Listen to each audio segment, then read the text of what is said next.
Hi everybody. So just wanting to go over your assessment 4, it's your last assessment, and just want to make sure you know exactly what you're doing for it, so you have the highest possible chance of success. So this is the resource assessment. It is one that you guys helped me create, so hopefully it's something that you are interested in. As a bit of an overview, as you can see on the slide, it's basically you creating a simple resource for a specific group of people to address a key focus question. Now, the focus question has got to do with one of our special topics. So you can see the special topics here. So you can only choose out of these ones. And I've given you 5 steps here that will help you finish this assessment. You need to choose a special topic. So one of these things here. Then you need to choose who you want your resource to be for, develop a specific focus question, and then find some evidence to help you answer the question, and then based on that evidence, create a resource. Now I'll go through each of those 5 steps now in more detail. So the first few steps are about you kind of just setting up your research. So choose a special topic first, and again, here are your options down the side. Pick something that's of interest for you because you're going to have to do a little bit of research about it. Secondly, you need to choose who you want your resource to be for. So for example, is it for a resource about supplements for the general population and just for the general health? Or are you going to look at high intensity interval training for high school rugby first 15 athletes? Or do you want it to be for high performance footballers? Do you want it to be for elderly? Do you want it to be for gym goers or people wanting to lose weight? So you need to decide on who your resource is for. It helps if you're a little bit specific with it. It will just help you find good quality information that is specific. Once you've decided on that, the key part is number 3, that you need to develop a specific focus question for your target audience. Note that it has to be specific, if you can create a good focus question, it's really going to help you be able to answer it. So for example, your focus question could be, what is the benefit of high intensity interval training for general population wanting to lose weight? Or is high intensity interval training a good option for high performance footballers? Or what are some strategies for improving adherence to a nutritional plan? Or what are the dangers of social media for the general population and how they understand health and fitness? So you see what I'm doing? We're kind of tying in our focus question with the special topic and with who it's for, and trying to just get it a little bit more specific. If you're doing adherence, you're probably likely to be talking about strategies for adherence. If you're looking at supplements, you might look at what's the benefits or what's the risks, or you might look at whether supplements are necessary for certain populations. Same with high intensity interval training, you could look at what's the benefits of it or the risks of it, or you might look at whether it is a good option for certain populations. So that's just some examples of how you can develop your focus question. If you've been in class, we will have done a lot on this, and you would have got your questions signed off already. Actually, on that note, I really strongly recommend, and want to kind of say it's compulsory, but I probably can't actually manage this, but I would like you to actually get your focus question checked by myself or Julie. So if you haven't got it checked in class, please email me, because the last thing I want is for you to do your assessment on a focus question that actually isn't very well put together. Step 4 is you need to actually start to find some evidence to help you answer that question. So you need 2 to 3 different sources, and they must be credible. You can see I've got some ideas down the side about how you can actually find a credible source. And you need to provide a 2 to 3 sentence summary of each source. Note that the summary is not about the source itself. I don't want to know what the whole journal article is about or what the whole textbook is about. I'm not interested in that.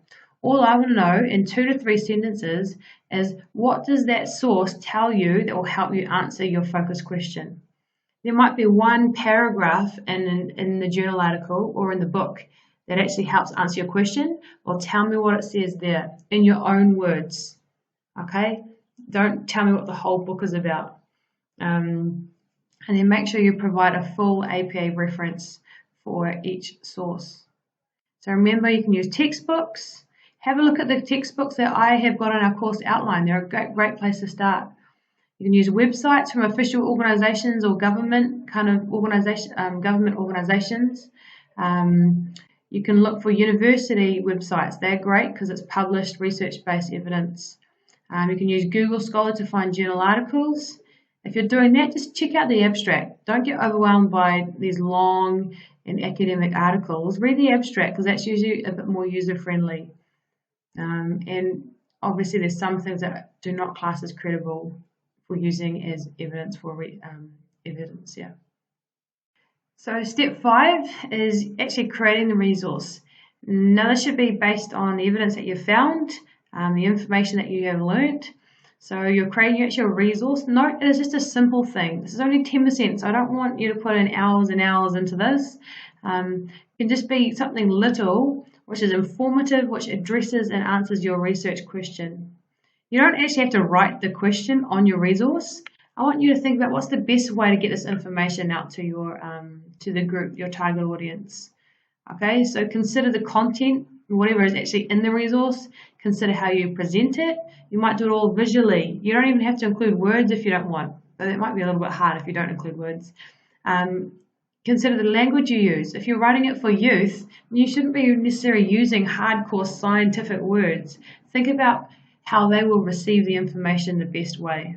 You may choose to do this for a specific target audience like Māori or Pacific, and you might actually write it in their language, like in Tongan or in Niuean or in Te Reo Māori.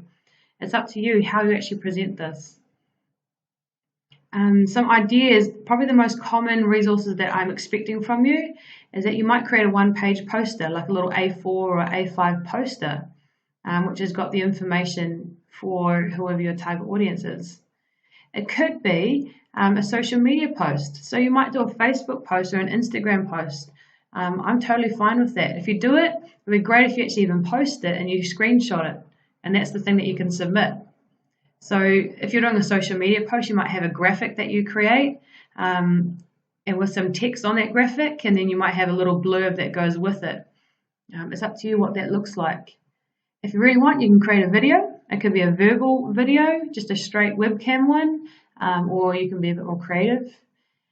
You might choose to do a little PowerPoint presentation. So you might create 3 slides or something, as if you imagine that you might be presenting to a rugby academy at MAGS or something, and you have a chance to tell them in 3 slides why some strategies for enhancing their adherence to the exercise program. So you could make 3 slides for that.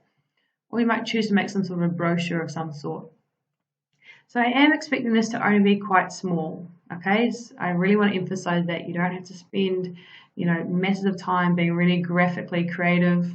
There are presentation marks with this, but I just want something simple, okay?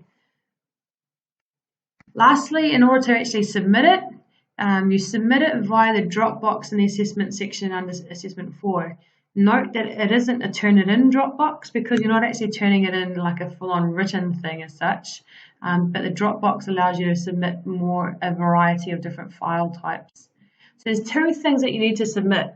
Now you can submit these both on one document, that's fine, or you can upload 2 separate files, that's fine too. There's the written part where I want you to write what your focus question is and who it is for. And then you'll also write your 2 to 3 sources of evidence, so you'll provide a reference for those, and then you'll include that 2 to 3 sentence summary of each source. So everyone has got to do that. You can either upload a Word document with it on, or even if you want, you can just type it straight or copy and paste it straight into the Dropbox text box, which is on Moodle. And then you're also uploading your resource. You can upload it as a file, whether it's a picture file or a PDF or a video or a Word document, or you might have want to show me a link that you might have posted something somewhere on a blog or a social media site, and you can actually just paste the link into the text box. To make that clear, you can see if you come down to assessments, And then you scroll right down to the bottom, go to Assessment 4 Dropbox, click on Add Submission. So here is where you can actually upload a file if you want. And then you can also add in just some text. So you might just paste in your references in here. Or you can also paste in your whatever the URL is, youtube.com, I don't know, / whatever.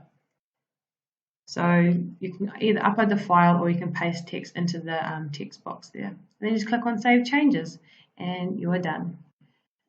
Hopefully that makes sense. I look forward to seeing these. I really want them to be quite user-friendly. If you have any questions, as always, holler, flick me an email, come and see me in the office. Otherwise, all the best with your work.